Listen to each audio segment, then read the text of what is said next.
सहर हो चली थी जब टीलों के अंदर घोड़ों के चलने की आहट सुनाई दी। सब होशियार हो गए। लड़कियों का संतरी बदल गया था।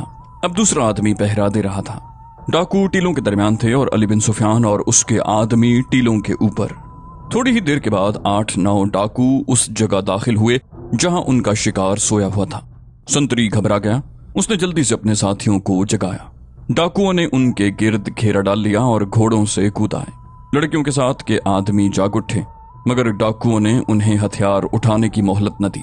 एक ने ललकार कर कहा, अपना सामान और लड़कियां हमारे हवाले कर दो और अपनी जानें बचाओ। उसने लड़कियों से कहा, तुम इस तरफ आ जाओ, मारी जाओगी। 2 डाकुओं ने उन्हें धकेल कर एक तरफ कर दिया। उनके आदमी निहत्थे थे, फिर भी 2 ने मुकाबला करने की कोशिश की। वो वाकई तरबियत याफ्ता थे, बेजिगरी से लड़े। अली बिन सुफियान की आवाज पर जो उसने पहले मुकर्रर कर रखी थी, उसके आदमी उकाबों की तरह टीलों से उतरे और डाकू अभी समझ ही न पाए थे कि ये कौन लोग हैं कि एक एक बर्छी एक एक डाकू के जिस्म में दाखिल हो चुकी थी। इससे पहले डाकुओं के हाथों लड़कियों के साथ के 2 आदमी मारे जा चुके थे, जिसका अली बिन सुफियान को कोई अफसोस नहीं था। वो गालिबन यही चाहता था कि उनमें से 1-2 आदमियों का खून बह जाए ताकि दूसरों पर, खुसूसन लड़कियों पर दहशत तारी हो जाए। अली बिन सुफियान ने अपने आदमियों को टीलों पर चढ़ा दिया और उन लोगों के पास बैठ गया। लड़कियां बहुत डरी हुई थीं। उनके सामने 2 लाशें अपने साथियों की और 9 लाशें डाकुओं की पड़ी हुई थीं। अली बिन सुफियान ने उनकी जबान में उन आदमियों और लड़कियों से बातें शुरू कर दी। वो लोग उसके इस कदर ममनून थे जैसे उसके मुरीद बन गए हों। उसने उन्हें मौत के मुंह से निकाला था। उनसे उसने पूछा कि वो कहां से आए हैं और कहां जा रहे हैं। उन्होंने जवाब दिया तो अली बिन सुफियान मुस्कुराया और बोला, अगर तुम लोग मुझसे ये सवाल पूछते तो मैं भी ऐसा ही गलत जवाब देता। मैं तुम्हारी तारीफ करूंगा कि इतनी खौफजदगी में भी तुमने अपना पर्दा नहीं उठाया। एक ने उसे पूछा, तुम कहां से आए हो और कहां जा रहे हो? अली बिन सुफियान ने कहा, जहां से तुम आए हो और वहीं जा रहा हूं जहां तुम जा रहे हो। हमारे काम मुख्तलिफ हैं, मंजिल एक ही है। उन्होंने एक दूसरे की तरफ देखा, हैरान हुए और अली बिन सुफियान को देखने लगे। वो मुस्कुरा रहा था। उसने कहा, क्या तुमने देखा था कि मैंने कैसी चाल से इन डाकुओं को खत्म कर दिया? क्या कोई मुसाफिर या कोई काफिला ऐसी चाल चल सकता है? क्या ये एक तरबियत याफ्ता कमांडर की उस्तादी नहीं जो मैंने दिखाई है? एक ने कहा, तुम मुसलमान फौजी भी हो सकते हो। अली बिन सुफियान ने जवाब दिया, मैं सलीब का सिपाही हूँ। वो बोले, क्या तुम अपनी सलीब दिखा सकते हो? अली बिन सुफियान ने कहा, क्या तुम अपनी अपनी सलीब मुझे दिखा सकते हो? फिर सबकी तरफ देख कर कहा, तुम नहीं दिखा सकते। तुम्हारे पास सलीबें नहीं हैं क्योंकि जिस काम के लिए तुम जा रहे हो उसमें सलीब साथ नहीं रखी जा सकती। मैं तुमसे तुम्हारे नाम नहीं पूछूंगा, अपना नाम भी नहीं बताऊंगा, अपना काम भी नहीं बताऊंगा। सिर्फ ये बताना जरूरी समझता हूं कि हम एक ही मंजिल के मुसाफिर हैं और हम में से मालूम नहीं कौन कौन अपने वतन को वापस लौट सके। हम जरूर कामयाब होंगे। खुदावंद यस्सु मसीह ने जिस तरह मुझे और मेरे आदमियों को तुम्हारी मदद के लिए भेजा है, ये निशानी है कि तुम सही रास्ते पर हो और तुम कामयाब होगे। नूरुद्दीन जंगी की मौत इस हकीकत की निशानी है कि दुनिया पर सलीब की हुकूमत होगी। मुसलमानों का कौन सा अमीर रह गया है जो हमारे जाल में नहीं आ गया? मैं तुम्हें यही नसीहत करूंगा कि साबित कदम रहना। उसने लड़कियों की तरफ देख कर कहा, तुम्हारा काम सबसे ज्यादा नाजुक और खतरनाक है। खुदावंद यस्सु मसीह तुम्हारी कुर्बानी को कभी फरामोश नहीं करेगा। हम जो मर्द हैं वो अपनी जान देकर दुनिया की मुश्किलात से आजाद हो जाते हैं। तुम्हारी कोई जान नहीं लेता। तुमसे आबरू की कुर्बानी ली जाती है और यही सबसे बड़ी कुर्बानी है। अली बिन सुफियान उस्ताद था। उसकी जबान में ऐसा तिलिस्म था कि वो सब दम बखुद रह गए। थोड़ी सी देर में उसने उनसे कहलवा लिया कि वो सलीबी हैं और तकरीबकारी के लिए दमिश्क और दीगर इलाकों में जा रहे हैं। वो भी ताजिरों के भेस में थे। अली बिन सुफियान सलीबियों के निजाम जासूसी की खुफिया बातें और इस्तिलाहें जानता था। उस वक्त तक वो बेशुमार सलीबी जासूस पकड़कर उनसे इकबाल जुर्म करवा चुका था। उसने जब उन इस्तिलाहों में बातें की तो लड़कियों और उनके साथ के आदमियों को न सिर्फ ये यकीन हो गया कि वो सलीबी जासूस है, बल्कि वो उसे जासूसों का कमांडर समझने लगे। उसने उन्हें बताया कि उसके साथ 100 आदमी हैं। इनमें लड़ाका जासूस भी हैं और फिदाई भी, जो दमिश्क वगैरह में उन आला अफसरों को कत्ल करने या गायब करने जा रहे हैं जो सलाहुद्दीन अय्यूबी के मकतब फिक्र के पैरोकार हैं। उसने उन्हें बताया कि वो लंबे अरसे से मिस्र में काम कर रहा था, अब उसे उधर भेजा जा रहा है। इस गिरोह ने अली बिन सुफियान के सामने अपना पर्दा उठा दिया और एक मुश्किल पेश की। वो ये थी कि उनका कमांडर डाकुओं के हाथों मारा गया था। वो उन इलाकों में पहले भी आ चुका था जहां वो जा रहे थे। उसके मारे जाने के बाद वो अंधे हो गए थे। उन्हें एक रहनुमा की जरूरत थी। अली बिन सुफियान ने उन्हें तसल्ली दी कि वो अपने मिशन से हटकर उनकी रहनुमाई करेगा, वो उसे अपना मिशन बता दें। उन्होंने बता दिया। उन्हें चंद एक सालारों के नाम बताकर कहा गया कि उन तक तोहफे पहुंचाने हैं और लड़कियों को जरूरत के मुताबिक इस्तेमाल करना है। ऐसे सालारों और अमीरों तक रसाई हासिल करनी है जो सलीबियों को अपना दुश्मन समझते हैं। उन्हें सलीबियों का दोस्त बनाना है। अली बिन सुफियान ने कहा, इस मरहले में आकर मेरा और तुम्हारा काम एक हो जाता है। मुझे उन सालारों और कायदीन को खत्म करना है जो दिल से सलीब की दुश्मनी नहीं निकाल रहे। तुम दमिश्क में कहाँ कयाम करोगे? एक ने कहा, तुम देख रहे हो कि हम ताजिर बनकर जा रहे हैं। दमिश्क के करीब जाकर ये लड़कियां बापर्दा मुसलमान औरतें बन जाएंगी। हम सराय में कयाम करेंगे, वहां से ताजिरों के भेस में सालारों वगैरह तक जाएंगे। अगली सुबह अली बिन सुफियान का काफिला दमिश्क की समत जा रहा था। ये सलीबी आदमी और लड़कियां भी उस काफिले में शामिल हो गईं। जानवरों में डाकुओं के घोड़ों का इजाफा हो गया था। सलीबियों ने अली बिन सुफियान को अपना लीडर बना लिया था। उनकी नजर में वो सलीबी था। उसने उन्हें कहा था कि वो उसके किसी आदमी से बात न करें, क्योंकि इनमें मुसलमान भी हैं जो बेशक फिदाई और तखरीबकार हैं, लेकिन इनका कोई भरोसा नहीं। रास्ते में अली बिन सुफियान ने उन सलीबियों को अपने साथ रखा और उनसे बातें पूछता रहा। उसे काम की बहुत सी बातें मालूम हो गईं। अगले रोज काफिला दमिश्क में दाखिल हुआ। अली बिन सुफियान की हिदायत पर सराय में जाने की बजाय काफिले ने एक मैदान में खैमे गाड़ दिए। लोगों का हुजूम जमा हो गया। बाहर से जब ताजिरों के काफिले आते थे तो लोग उनके गिर्द जमा हो जाया करते। उनकी कोशिश ये होती थी कि माल दुकानों में जाने से पहले ही काफिले से खरीद लिया जाए। वहां से कम कीमत पर अशिया मिल जाती थी। अली बिन सुफियान ने ऐलान किया कि 10 घोड़े भी बिकाऊ हैं। इस हुजूम में दमिश्क के ताजिर और दुकानदार भी थे। 2-4 घंटों में वहां मेला लग गया। अली बिन सुफियान ने अपने आदमियों से कह दिया कि वो माल रोके रखें और जल्दी फरोख्त न करें। इतना ज्यादा हुजूम देखकर उसने अपने चंद एक ज़हीन आदमियों से कहा कि वो लोगों में घुल मिल जाएं और उनके ख्यालात मालूम करें। ये आदमी इस काम के माहिर थे। वो चुगे उतार कर हुजूम में शामिल हो गए। इनमें से 2-3 शहर में चले गए। अली बिन सुफियान और उसके तमाम आदमियों ने मगरिब की नमाज मुख्तलिफ मस्जिदों में तकसीम होकर पढ़ी। सलीबियों को वो खैमा गाह में छोड़ गए थे। मस्जिदों में उन्होंने लोगों को बताया कि वो काहिरा से आए हैं और ताजिर हैं। लोगों के साथ गपशप के अंदाज में उन्होंने उनके ख्यालात मालूम कर लिए। लोगों के ख्यालात और जज्बात उम्मीद अफजा थे। उनमें कुछ लोग भड़के हुए भी थे। वो नए खलीफा और उमरा के खिलाफ बातें करते थे और उनमें ऊंची हैसियत के लोग भी थे जो जानते और समझते थे कि दुनिया इस्लाम को सलीब ललकार रही है और अपनी खिलाफत अय्याश उमरा के हाथ आ गई है। वो बहुत परेशान थे और कहते थे कि जंगी के बाद सिर्फ सलाहुद्दीन अय्यूबी है जो इस्लाम का नाम जिंदा रख सकता है।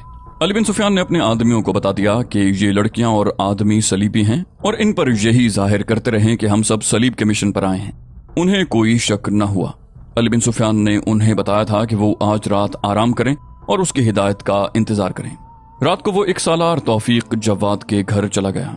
वो ताजिरों के भेस में था और मसनूई दाढ़ी लगा रखी थी। उसने दरबान से कहा कि अंदर इत्तला दो कि काहिरा से आपका एक दोस्त आया है।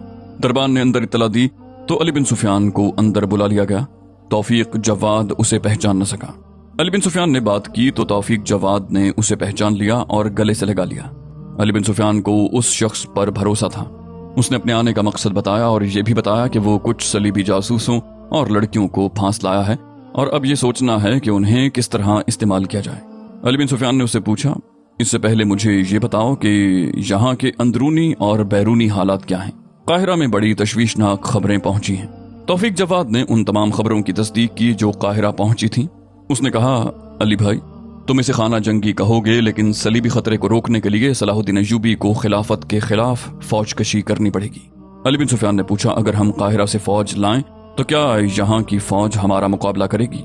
तौफीक जवाद ने कहा, तुम लोग हमले के अंदाज से न आओ। सलाहुद्दीन अय्यूबी ये जाहिर करें कि वो खलीफा से मिलने आए हैं और खलीफा की ताजीम के लिए फौज के कुछ दस्ते साथ लाए हैं। अगर उमरा की नीयत ठीक हुई तो वो इस्तकबाल करेंगे, दूसरी सूरत में उनका रद्द अमल सामने आ जाएगा।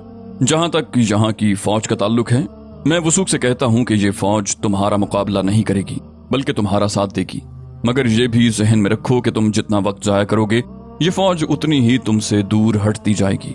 इस फौज का वो जज्बा मारने की कोशिशें शुरू हो गई हैं जो इस्लामी फौज की असल कुव्वत है। तुम जानते हो अली भाई, हुक्मरान जो ऐशो इशरत के दिलदादा होते हैं वो सबसे पहले दुश्मन के साथ समझौता करते हैं ताकि जंगो जदल का खतरा टल जाए। फिर वो फौज को कमजोर करते हैं और ऐसे सालारों को मंजूर नजर बनाते हैं جو خدائی احکام کی بجائے ان کی خواہشات کے پابند ہوں۔ وہ صلاح الدین ایوبی جیسے سالاروں کو پسند نہیں کرتے۔ یہ عمل یہاں شروع ہو چکا ہے۔ ہمارے اعلیٰ رتبوں کے چند ایک فوجی افسر اپنے جذبے اور ایمان سے دستبردار ہو چکے ہیں۔ ابھی مجھ جیسے ایسے سالار بھی ہیں جو صلیبیوں کو کبھی دوست نہیں کہیں گے اور نور الدین زنگی کے جذبہ جہاد کو زندہ رکھیں گے، مگر وہ اپنے طور پر خلافت کے احکام کے بغیر کیا کر سکتے ہیں؟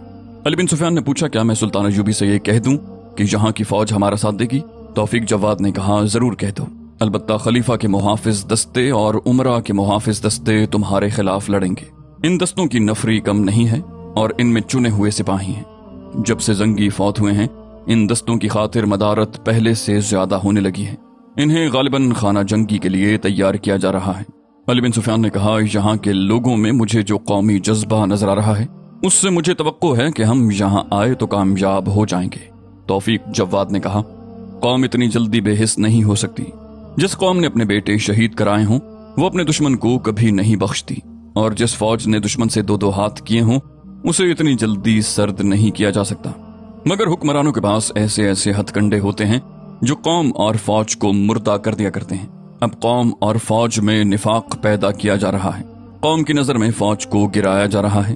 علی بن سفیان نے کہا، میں محترم نور الدین زنگی کی بیوہ سے ملنا چاہتا ہوں۔ وہ خلیفہ کی والدہ بھی ہیں۔ انہوں نے سلطان ایوبی کی خدمت میں پیغام بھیجا تھا کہ وہ اسلام کی آبرو بچائیں۔ کیا یہ ممکن ہو سکتا ہے کہ انہیں یہاں بلا لیا جائے؟ توفیق جواد نے کہا، کل ہی ان سے ملاقات ہوگی، میں انہیں بلا سکتا ہوں، تمہارا نام سن کر وہ فوراً آ جائیں گی۔ توفیق جواد نے اپنی خادمہ کو بلا کر کہا کہ خلیفہ کی والدہ کے ہاں جاؤ، میرا سلام کہنا اور ان کے کان میں کہنا کہ قاہرہ سے کوئی آیا ہے۔ جب علی بن سفیان توفیق جواد کے پاس بیٹھا تھا اس وقت اس کی خیمہ گاہ میں رونق تھی۔ رات خاصی گزر گئی تھی، خریداروں کا ہجوم بہت دیر ہوئی جا چکا تھا۔ علی بن سفیان کے 100 آدمیوں نے لمبا سفر طے کیا تھا۔ وہ بازار سے دمبے اور بکرے لے آئے تھے جنہیں ذبح کر کے وہ کھا رہے تھے اور ہنسی مذاق میں مصروف تھے۔ لڑکیاں ایک خیمے میں تھیں۔ صلیبی مرد علی بن سفیان کے آدمیوں کے ساتھ بیٹھے تھے۔ انہوں نے شراب نکال لی تاکہ محفل کی رونق دوبالا ہو جائے۔ انہوں نے سب کو شراب پیش کی تو سب نے انکار کر دیا۔ صلیبی حیران ہوئے۔ علی بن سفیان نے انہیں بتایا کہ ان میں مسلمان بھی ہیں اور عیسائی بھی۔ جو مسلمان تھے ان کے متعلق بتایا گیا تھا کہ فدائی ہیں، یعنی وہ برائے نام مسلمان ہیں۔ اصل میں وہ حسن بن صباح کے فرقے کے تھے جو شراب کو حرام نہیں سمجھتے تھے۔ صلیبیوں کو کچھ شک ہوا، وہ آخر تربیت یافتہ جاسوس تھے۔ انہوں نے 2-4 ایسی نشانیاں دیکھ لی جن سے ان کا شک پختہ ہو گیا۔ وہ ایک ایک کر کے وہاں سے اس طرح اٹھنے لگے جیسے خیمے میں سونے جا رہے ہوں۔ انہوں نے لڑکیوں سے کہا کہ وہ اپنے فن کا مظاہرہ کریں اور دیکھیں کہ یہ کون لوگ ہیں۔ ایک لڑکی نے یہ کام اپنے ذمے لے لیا۔ وہ یہ کہہ کر باہر نکلی کہ یہ خیمہ خالی کر دو۔ وہ کچھ دیر ادھر ادھر گھومتی پھرتی رہی۔ بہت دیر بعد علی بن سفیان کا ایک آدمی اٹھ کر اس کی طرف آیا۔ وہ معلوم نہیں کیوں اٹھا تھا۔ لڑکی نے اسے روک لیا اور کہا کہ خیمے میں بیٹھے بیٹھے اس کا دل گھبرا رہا تھا، اس لیے باہر نکل آئی۔ وہ مردوں کو انگلیوں پر نچانا جانتی تھی۔ اس آدمی کو اس نے ایسی باتوں میں جکڑ لیا کہ وہ بھول ہی گیا کہ وہ کس طرف جا رہا تھا۔ لڑکی نے کہا، یہ آدمی جو ہمارے ساتھ ہیں بہت برے آدمی ہیں۔ ہم تمہاری طرح یہاں کسی اور کام سے آئی ہیں، لیکن یہ ہمیں بہت پریشان کرتے ہیں۔ کیا ایسا ہو سکتا ہے کہ تم میرے خیمے میں آ کر سو جاؤ اور میں ان سے بچی رہوں؟ اس نے ایسی اداکاری کی کہ وہ آدمی موم ہو گیا اور اس کے ساتھ اس کے خیمے میں چلا گیا۔ خیمے میں چھوٹی قندیل جل رہی تھی۔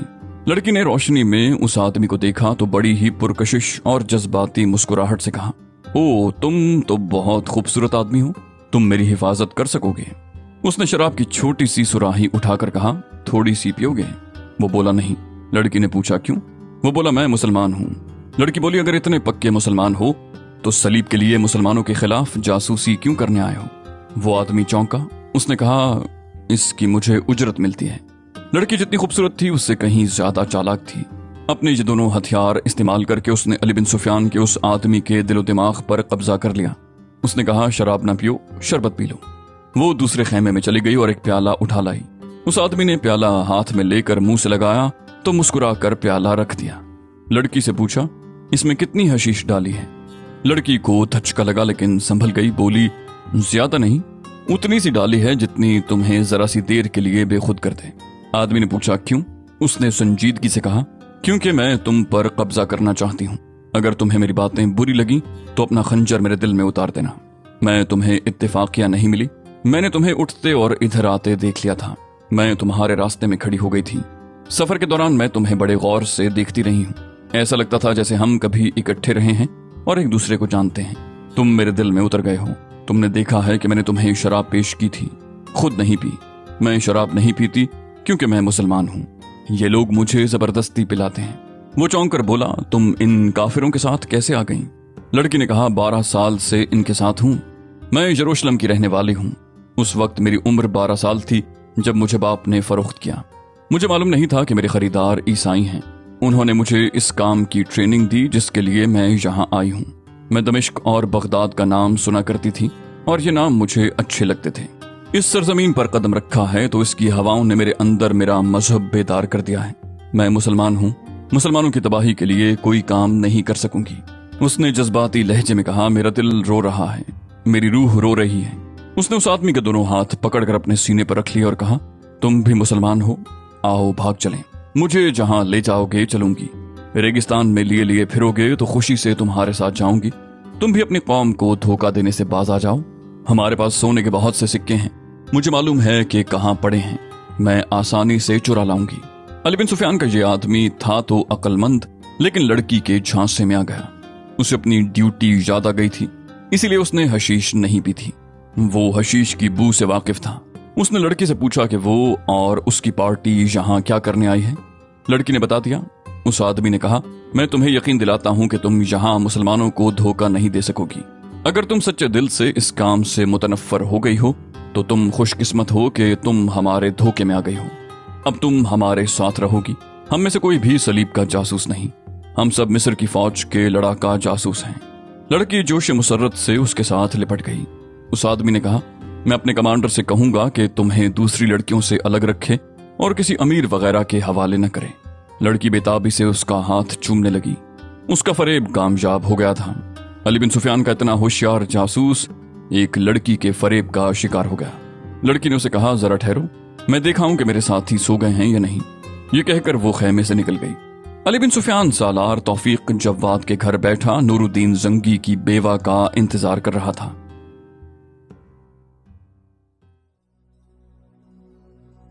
इस्लाम के उस अजीम मुजाहिद की बेवा ने कासिद के जरिए सलाहुद्दीन अय्यूबी तक अपने जज्बात पहुंचा दिए थे। फिर भी उससे मिलना जरूरी था। बहुत सी मालूमात लेनी और इकदाम तय करने थे। कुछ देर के बाद ये पुरअज़मत औरत आ गई। वो स्याह ओढ़नी में थी। अली बिन सुफियान को पहचान न सकी क्योंकि वो मसनूई दाढ़ी में था। जब पहचान लिया तो उसके आंसू बहने लगे। कहने लगी, ये वक्त भी हमारी किस्मत में लिखा था कि हम एक दूसरे को यूं छुपकर और बहरूप धार कर मिलेंगे। तुम जहां सर ऊंचा करके आया करते थे, अब इस हाल में आए हो कि कोई तुम्हें पहचान न ले। और मैं घर से इस एहतियात से निकली हूं कि कोई मेरे पीछे ये देखने के लिए न आए कि मैं कहां जा रही हूं। अली बिन सुफियान के आंसू बह रहे थे। जज्बात का ऐसा गलबा हुआ कि वो बहुत देर बोल ही न सका। जंगी की बेवा ने कहा, अली बिन सुफियान, मैंने ये लिबास अपने खावंद के मातम के लिए नहीं पहना। मैं उस गैरत के मातम में हूं जो मेरी कौम का जेवर है। इन छोटे छोटे हुक्मरानों ने मेरे बेटे को आला कार बनाकर कौमी गैरत सलीबियों के कदमों में डाल दी है। तुम्हें शायद मालूम न हो, कल खलीफा के हुक्म से उस सलीबी बादशाह को, जिसे मेरे खावंद ने जंगी कैदी बना रखा था, रिहा कर दिया गया है। ये रेनॉल्ड था जिसे चंद ही महीने पहले नूरुद्दीन जंगी ने बेशुमार सलीबी सिपाहियों के साथ एक लड़ाई में पकड़ा था। उसे और दूसरे कैदियों को जंगी करक से यहाँ ले आए थे। कहते थे कि मैं सलीबियों के साथ ऐसी सौदेबाजी करके इस सलीबी हुक्मरान को छोड़ूंगा जो उनकी कमर तोड़ देगी। ये एक बादशाह और आला कमांडार की गिरफ्तारी मामूली सी बात नहीं होती। हम इसके बदले सलीबियों से अपनी शराइत मनवा सकते हैं।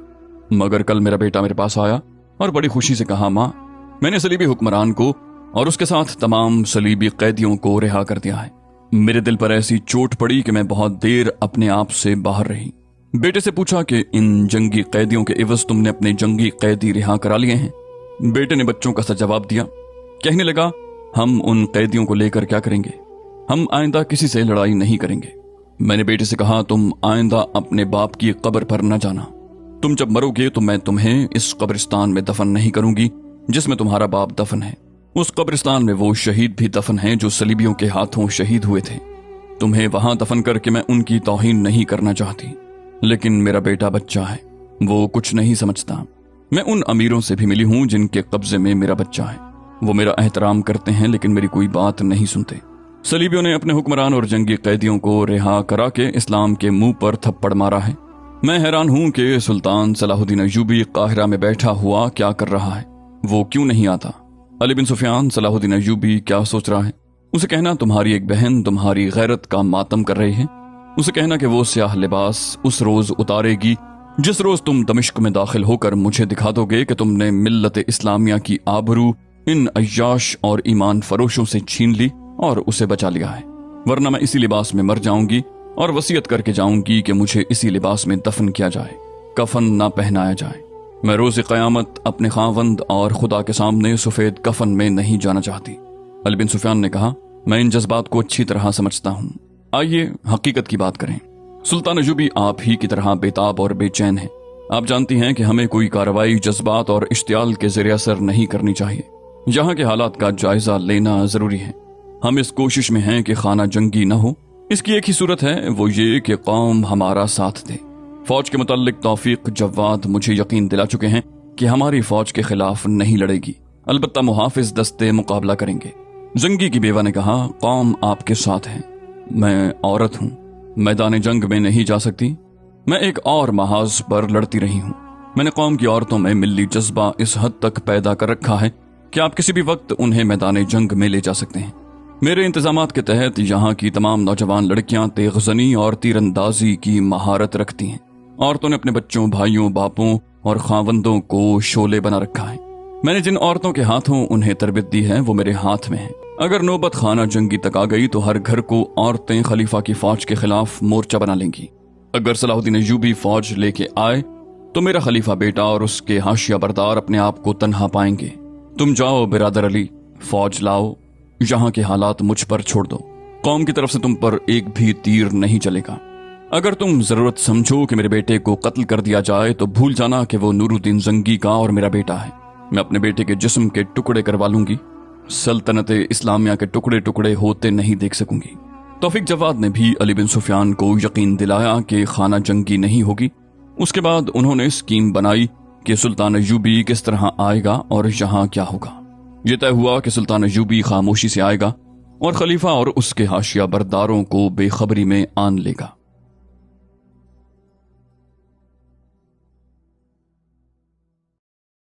तो दोस्तों, ये थी हमारी आज की एपिसोड। उम्मीद करते हैं आपको हमारी एपिसोड पसंद आई होगी। जाने से पहले इस वीडियो को लाइक, शेयर और कमेंट करना मत भूलिए। और अगर आप हमारे चैनल पर नए हैं तो इसे सब्सक्राइब कीजिए और बेल आइकन पर क्लिक कीजिए ताकि आपको तमाम वीडियोस फौरन मिलती रहें। अगली वीडियो तक के लिए अपना ख्याल रखिए। अल्लाह हाफिज।